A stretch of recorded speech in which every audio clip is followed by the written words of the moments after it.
Hi, friends. I'm back. I know it's been a while since I joined you for a read aloud. If you remember, our very first read aloud that we did at the beginning of the year was Matilda. And I had told you at the time that the author of Matilda, Roald Dahl, also wrote another favorite story of mine. And I'm going to start reading that one to you today. I share this with my students every year towards the end of the school year, and I thought I would start reading it today so that we could all enjoy it together. And that book is The BFG by Roald Dahl. And you can see I have a poster of the BFG behind me and some friends from our classroom joining us too. So I'm very excited to get this story started with you. The first few chapters of the BFG are actually really short. They're only a couple pages long. And so I'm going to be sharing a few chapters with you today to get us started with the book. The first chapter is called The Witching Hour. Sophie couldn't sleep. A brilliant moonbeam was slanting through a gap in the curtains. It was shining right onto her pillow. The other children in the dormitory had been asleep for hours. Sophie closed her eyes and lay quite still. She tried very hard to doze off. It was no good. The moonbeam was like a silver blade slicing through the room and onto her face. The house was absolutely silent. No voices came up from downstairs. There were no footsteps on the floor above either. The window behind the curtain was wide open, but nobody was walking on the pavement outside. No cars went by on the street. Not the tiniest sound could be heard anywhere. Sophie had never known such a silence. Perhaps she told herself this was what they called the witching hour. The witching hour, somebody had once whispered to her, was a special moment in the middle of the night when every child and every grown-up was in a deep, deep sleep, and all the dark things came out from hiding and had the world to themselves. The moonbeam was brighter than ever on Sophie's pillow. She decided to get out of bed and close the gap in the curtains. You got punished if you were caught out of bed after lights out, even if you said you had to go use the bathroom. That was not accepted as an excuse, and they punished you just the same. But there was no one about now. Sophie was sure of that. She reached out for her glasses that lay on the chair beside her bed. They had steel rims and very thick lenses, and she could hardly see a thing without them. She put them on. Then she slipped out of bed and tiptoed over to the window. When she reached the curtains, Sophie hesitated. She longed to duck underneath them and lean out of the window to see what the world looked like now that the witching hour was at hand. She listened again. Everywhere, it was deathly still. The longing to look out became so strong she couldn't resist it. Quickly, she ducked under the curtains and leaned out the window. In the silvery moonlight, the village street she knew so well seemed completely different. The house looked bent and crooked, like houses in a fairy tale. Everything was pale and ghostly and milky white. Across the road, she could see Mrs. Rance's shop, where you bought buttons and wool and bits of elastic.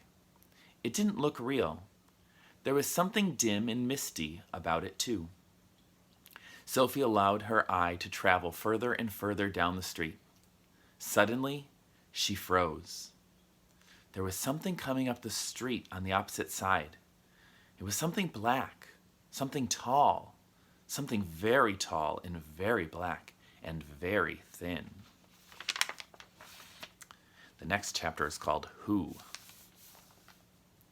It wasn't a human. It couldn't be. It was 4 times as tall as the tallest human. It was so tall, its head was higher than the upstairs windows of the houses. Sophie opened her mouth to scream, but no sound came out. Her throat, like her whole body, was frozen with fright. This was the witching hour, all right. The tall black figure was coming her way. It was keeping very close to the houses across the street, hiding in the shadowy places where there was no moonlight. On and on it came, nearer and nearer, but it was in moving spurts. It would stop, then it would move on, but then it would stop moving. But what on earth was it doing? Aha! Sophie could see now what it was up to. It was stopping in front of each house. It would stop and peer into the upstairs window of each house in the street. It actually had to bend down to peer inside the upstairs windows. That's how tall it was. It would stop and peer in. Then it would slide on to the next house and stop again and peer in, and so on all the way down the street. It was much closer now, and Sophie could see it more clearly. Looking at it carefully, she decided it had to be some kind of person. Obviously, it was not a human, but it was definitely a person. A giant person, perhaps. Sophie stared hard across the misty moonlit street. The giant, if that's what it was wearing a long black cloak. In one hand, he was holding what looked like a very long, thin trumpet. In the other hand, he held a large suitcase. The giant had stopped now in front of Mr. and Mrs. Gucci's house. The Guccis had a greengrocer shop in the middle of High Street, and the family lived above the shop. The two Gucci children slept in the upstairs front room. Sophie knew that. The giant was peering through the window into the room where Michael and Jane Gucci were sleeping. From across the street, Sophie watched and held her breath. She saw the giant step back a pace and put the suitcase down on the pavement. He bent over and opened the suitcase. He took something out of it. It looked like a glass jar, one of those square ones with a screw top. He unscrewed the top of the jar and poured what was into it into the end of the long trumpet thing. Sophie watched, trembling. She saw the giant straighten up again, and she saw him poke the trumpet in through the open upstairs window of the room where the Gucci children were sleeping. She saw the giant take a deep breath, and woof, he blew through the trumpet. No noise came out, but it was obvious to Sophie that whatever had been in the jar had now been blown in through the trumpet into the Gucci children's bedroom. What could it be?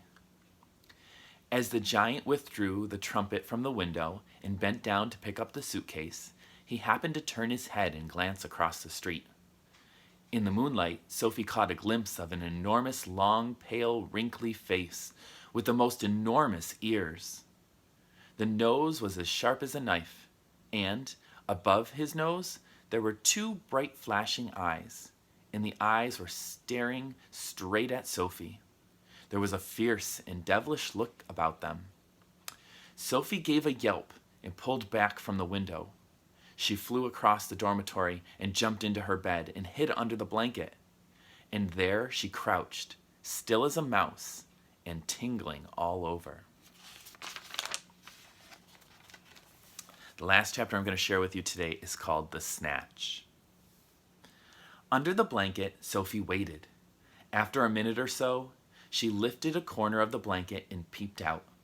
For the second time that night, her blood froze to ice, and she wanted to scream, but no sound came out.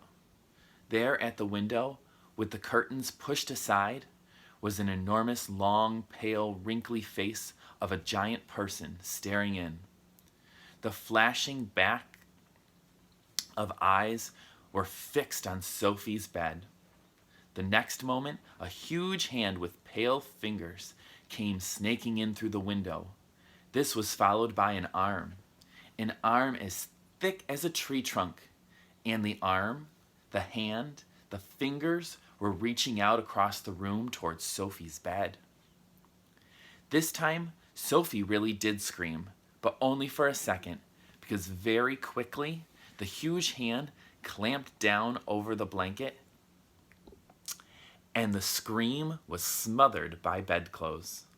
Sophie, crouching underneath the blanket, felt strong fingers grasping hold of her, and then she was lifted up from her bed, blanket and all, and whisked out of the window.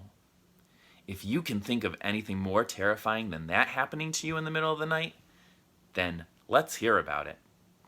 The awful thing was that Sophie knew exactly what was going on, although she couldn't see what was happening.